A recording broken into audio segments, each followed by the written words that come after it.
Who wouldn't want to drive a car on a road like this? I hope you'll join me in welcoming the Lotus Emira, the Norfolk manufacturer's last ever petrol sports car, and the Japanese or German Toyota GR Supra to one of the most beautiful pieces of road I have ever seen. I'll come back to the German comment a bit later on, but before we get to this driver's paradise, I'll show you how we got here from my first stop. If you watched my first Spanish episode, you might not believe that this is even in the same continent, let alone the same country. We're going from snow-covered peaks to desert-like mountains from north to south. It is fascinating. My first evening in the south of Spain takes us to the capital of the Andalusia region, Seville. Boy oh boy is it warm for February. Speaking of hot weather, Seville was actually referred to as the frying pan of Spain because of its high temperatures. The locals seem to like the Emira. This city does seem to have some beautiful architecture though, from the world's biggest Gothic cathedral to the stunning town hall you see in the background. In the city centre, the streets are littered with orange trees. I had to check out how many. 15,000. Obviously tried an orange, pretty sour. I'll stick to the Haribo fizzy peaches, thanks. The vast majority of these oranges are actually exported to England to make marmalade. Probably explains why I'm not a fan. On our way to the hotel, we drive. Okay, accelerate over the beautiful Puente de la Barqueta. It was only as I drove over the bridge and remembered the name of the hotel that I realised that Cartuja is actually an island 2 to 3 kilometres out of the city centre, which is separated by the Guadalquivir River. This car park is more reminiscent of an arena rather than one that houses a hotel chain. Anyway, I'm too tired to care. After a long day of driving down from Portugal, over 5 hours in fact, it's time to rest up. Got a few sights I want to see in Seville before we head further south towards the coast. Next morning, after being woken up by the palm trees being cut down, I went down to the car to check all was well, because you just never know, right? I walked back in to have breakfast and took a bit more notice of my surroundings. Now the arena-style car park makes sense. Lovely view at breakfast, right? This hotel is attached to Estadio La Cartuja. This purpose-built stadium houses just over 57,000 seats, the fifth largest in Spain, was made for the 99 Athletics World Championships and failed Olympics bid in 04-08. It's been used to host the last 4 Copa del Rey finals, that's the Spanish FA Cup for the English, and was also one of the playing venues at Euro 2020.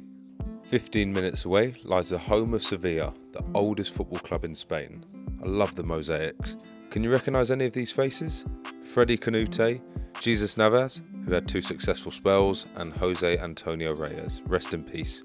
Reyes tragically died in a car crash in June 2019 at the age of 37. 4 kilometres away lies Sevilla's biggest rivals, Real Betis.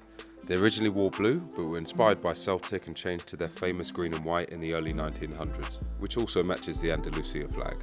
They are currently managed by former Man City manager Manuel Pellegrini, and the stadium Benito Villamarín is the 4th biggest in Spain at just over 60,000. A few players of interest, Joaquin Sanchez and silky Brazilian Denilson. Joaquin Sanchez is a club legend here, making over 500 appearances over 2 long spells. The winger was also a regular for Spain, making over 50 appearances for the national team. Despite my own reservations about the Lotus's reliability, it was in fact the Supra to develop the first issue. Ryan had to pull over as he had a powertrain fault which led to a loss of power, so I was left waiting for him to catch up, much to the local farmers' delight. So after winding Ryan up for his faulty Supra, he wasn't best pleased. That's why I said German at the start of the video, by the way. Although Toyota is a proud Japanese brand that is now onto its 5th generation of the Supra, the new model was co-developed by BMW and shares a load of its parts, not necessarily a bad thing, and is built in the same Austrian factory. This must have been a Friday afternoon car. Ooh, I think I might have jinxed it. So Ryan's had a light fault as well, saying his front left headlight isn't working.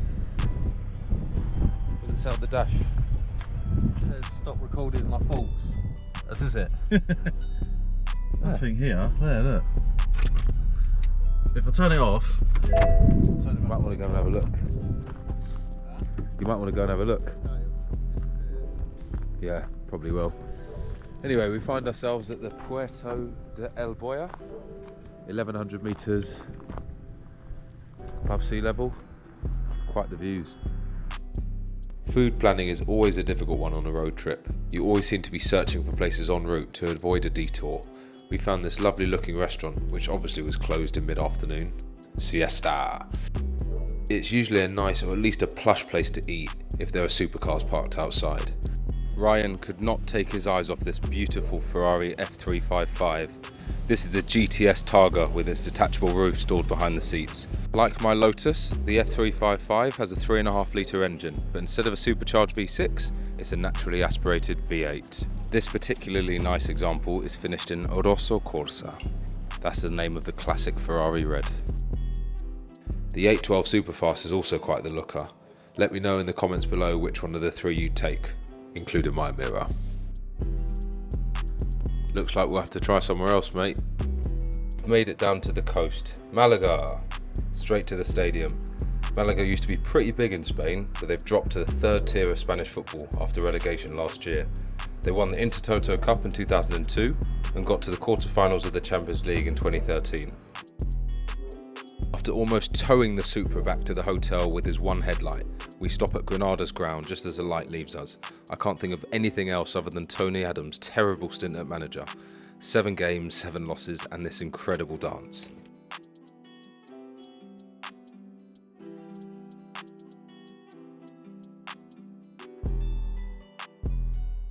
I'm sure it wasn't a dance, but whatever drill or exercise he's showing, it is hilarious. Our last overnight stop on the way east towards Valencia led us to the middle of nowhere. We had to pause the content until the morning until we got some light. Ryan's lighting situation was a bit of a hindrance in the pitch black. I was in stitches, by the way. The Supra had its suspension lowered, so the amount of bumps and scrapes from the rocks on the terrible terrain was pretty funny to me. I think Ryan felt I booked this hotel on purpose to wind him up.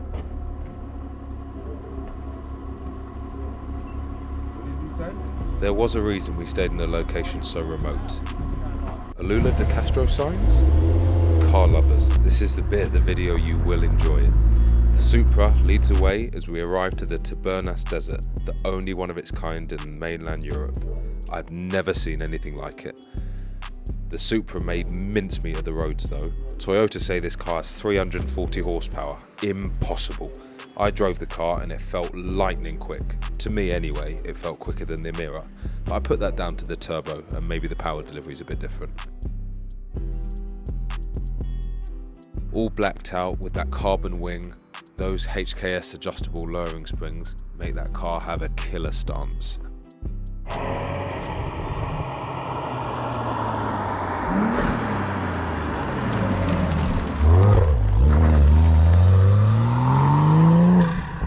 That Miltec exhaust helps it sound pretty good too.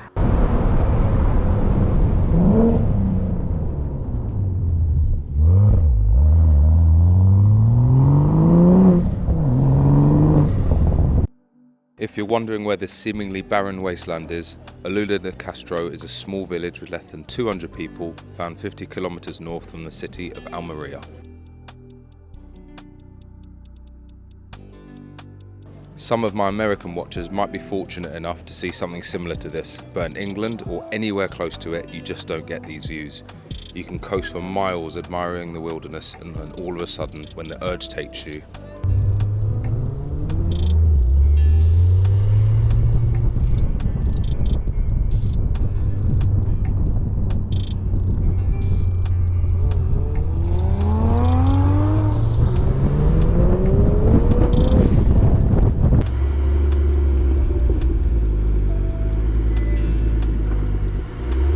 we're here. Welcome to Alto De Velefique. From start to finish, the pass is roughly 15 miles long, but the part that takes most of the glory is the section here with 29 hairpins. Locals call it the Spanish Stelvio.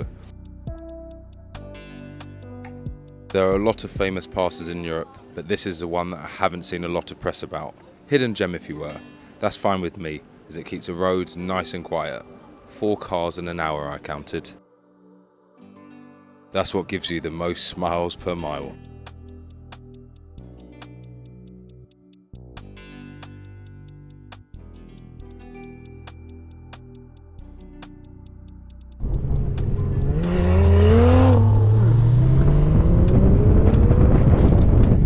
When you're travelling thousands of miles in two high-powered sports cars and you've got your mate on your tail up one of the best and most challenging roads you're ever likely to drive, it just adds another dimension.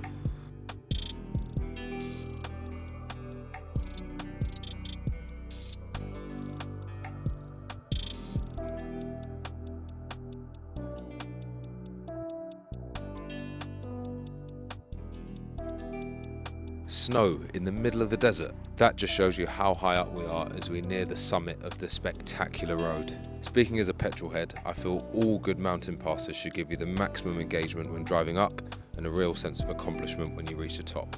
I always prefer going up a pass rather than down it for the same reason. The views though, that's the icing. I haven't seen any pass that beats Alto De Velefique. It is just breathtaking.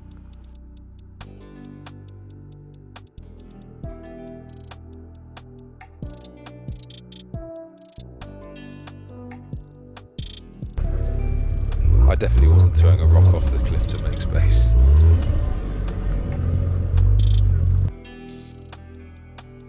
One last look at the Supra, just to take it all in. I'll be back to this road, don't you worry. Final stop off before Valencia takes us to Elche. This La Liga club play in the Alicante region and were founded exactly 100 years ago in 1923. Their stadium, Estadio Martínez Valero, hosted 3 games during the 1982 World Cup held in Spain, and this ground still holds a record for the biggest win by a country in a World Cup. Hungary 10, El Salvador 1. Valencia, the last La Liga club outside of Madrid and Barcelona to win La Liga back in 2004, and they also won the UEFA Cup in the same season. They play at the Mestalla, and like Elche, they have done so for exactly 100 years.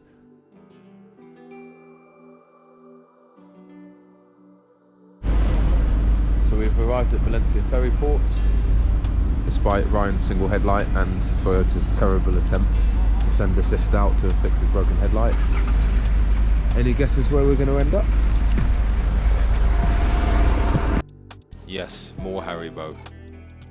As I drive on the ship, I prepare for the overnight journey to Mallorca, which will form the final part of my Spanish adventure.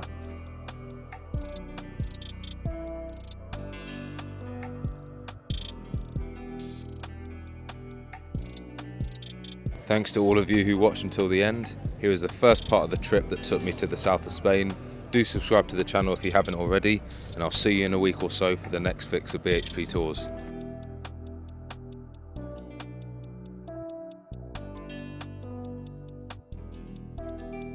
It won't be late this time, I promise.